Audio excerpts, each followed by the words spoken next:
Angela Wilde is from France, UK. She's a political artist, a radical lesbian feminist activist, a writer based in the UK. She's a founding member of Get the L Out UK and creator of Wild Women Workshop. She's a member of the International Network of Powerful Women Artists. That's fantastic. Can you tell us, Angela, about your work and also about the Lesbian Me Too project? What's it about and why is the need to record lesbians' experience separately? I wanted to start with some like points on language that I always make when I start to speak about transgenderism and the impact on women and lesbians. So to enable a clear political analysis based on sex, not gender, based on material reality, not ideology, and as a feminist statement of resistance, I reject the use of patriarchal, queerified language and never use preferred pronouns. I always refer to males as he, even if he identifies otherwise. Preferred pronouns are a form of gaslighting. We have evidence that perpetrators use them purposely against their victim to lower their defenses. And I think it's important to oppose this and to name male violence for what it is. And this is what radical feminists have always done. So now to the project. Lesbian Me Too is a social media project that we set up at Get the L Out. And it's offering a lesbian-only space where lesbians can report their experiences of male violence against us. We include sexual violence and harassment against lesbians when it's committed by any man, even those who call themselves women and lesbians. The website is available in many languages and we accept testimonies in any language that you have, and we try to make it as international and accessible as possible, so please use it. Lesbian Me Too is an environment where lesbians are believed, and honestly, like, we are feminists, we believe women, full stop, we're feminists first. We do not edit the testimonies to fit any narrative, we publish them as they come. And the only thing that we do, and it's not by choice, is we retract the name of the perpetrators when these are sent to us. In our site, lesbians are able to report their experience completely anonymously. There is no pressure to be named or to collect email addresses. So women's safety is absolutely crucial. Now you were asking me about why we record lesbian experiences separately. It's really important. Actually, we've been asked a few times, you know, lesbians are women, surely lesbians are sexually harassed or raped as women. Is our oppression not the same as women who are not lesbians? And sometimes we're also told that collecting lesbian testimonies separately runs the risk of dividing women. And I wanted to say that we couldn't disagree more. And our take is that, you know, if we don't actually know if lesbian experience of sexual violence is the same as other women unless we look specifically for this. And that's why there's a need for women from diverse groups to speak in their own names. How else are we supposed to know what's going on? And I think, in fact, not speaking about the difference of experience and pretending that women's experiences are all the same everywhere is, in fact, what causes potential divisions. In our mind, of course, all women are oppressed, but men oppress us differently depending on our belonging into different groups. And if we don't focus specifically on different groups, then some group might be speaking on behalf of everyone else, and some groups might be erased entirely. And that's what creates tension and division between women. And I wanted to say this word intersectionality that we hear a lot about. And I think it's a very important tool that we can and should use in a radical feminist framework, because each of the intersection that we're talking about is a potential division between women that men use against us if they can, and they do it all the time. So in the gender critical movement, at least in the UK, we've had many voices already. Trans widows have spoken, detransitioners speak, victims of sexual violence speak about the importance of women-only space for them. And all these voices bring a different perspective. And when we listen properly to all of them, we can start to see the scale of the complexities, you know, and the depth of the problem. And I think we need even more women to speak about their specific experience, and particularly more silenced voices. So particularly, I'd be really curious to see a group of Black women take on transgenderism as a collective. You know, is there a particular Black detransition lesbian experience that maybe we're not hearing about because we don't focus specifically on this particular group? We need to hear direct testimonies from women in prison. You see what I'm doing? There are women that we don't yet hear about. And for us, if we accept the fact that women are all oppressed in the same way, then we miss out a lot. And we miss out specifically anti-lesbianism, and we miss out cotton stealing stories, which is why this project exists. What is the nature of anti-lesbianism, and how does sexual violence play a role in anti-lesbianism generally? Yeah, well, we have a political understanding of sexuality. We understand that lesbians are oppressed because we're part of the group Womyn, but also that lesbians' oppression has a political basis, and that lesbians are oppressed specifically because male access to women, including sexual access, is a cornerstone of male power over women. And men need access to women for patriarchy to function. So a lesbian is a woman who breaks that patriarchal contract. She denies men access to her, and she's a dissident. And even if a lesbian has no political consciousness of doing this, saying no to men is a political act, and lesbians are punished for this no. Lesbians are pressured by all the forces that patriarchy possess to live with men or to be with men anyway. This is what we call compulsory heterosexuality. Some of the most obvious form of compulsory heterosexuality is promoting heterosexuality as normal and calling lesbians perverts, for example. And another one that we talk about a lot is lesbian erasure.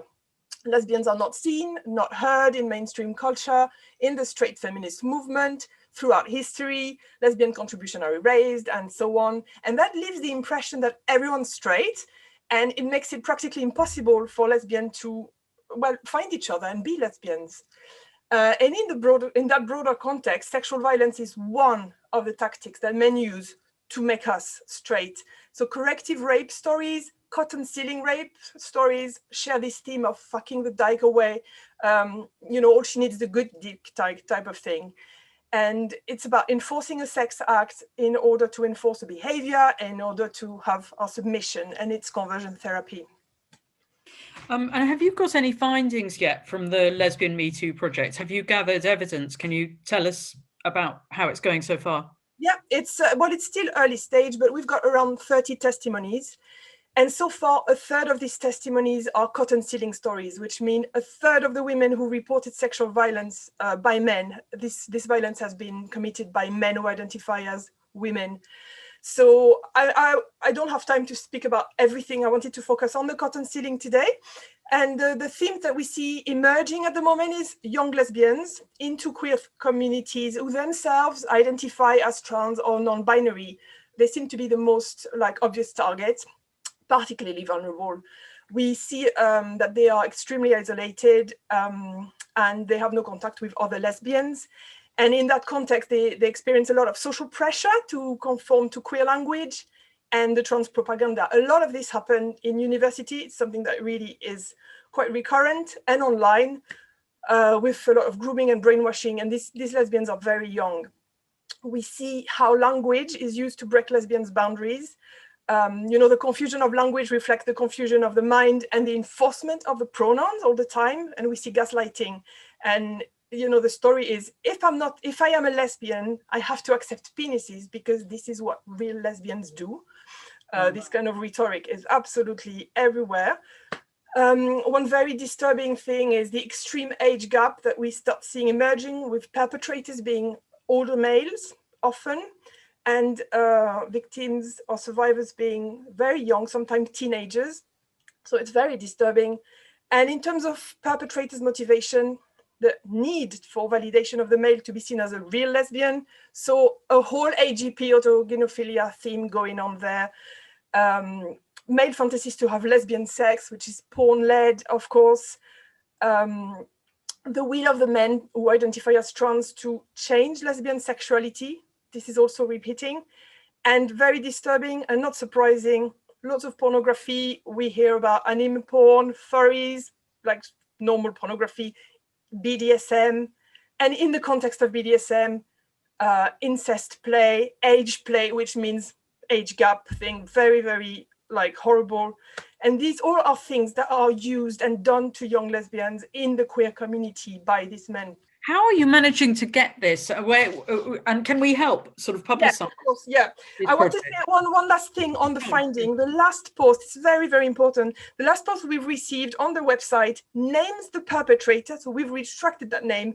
The perpetrator is a famous so-called gender critical intersex male, somebody that is known in the gender critical community to be, pro-feminist and ally.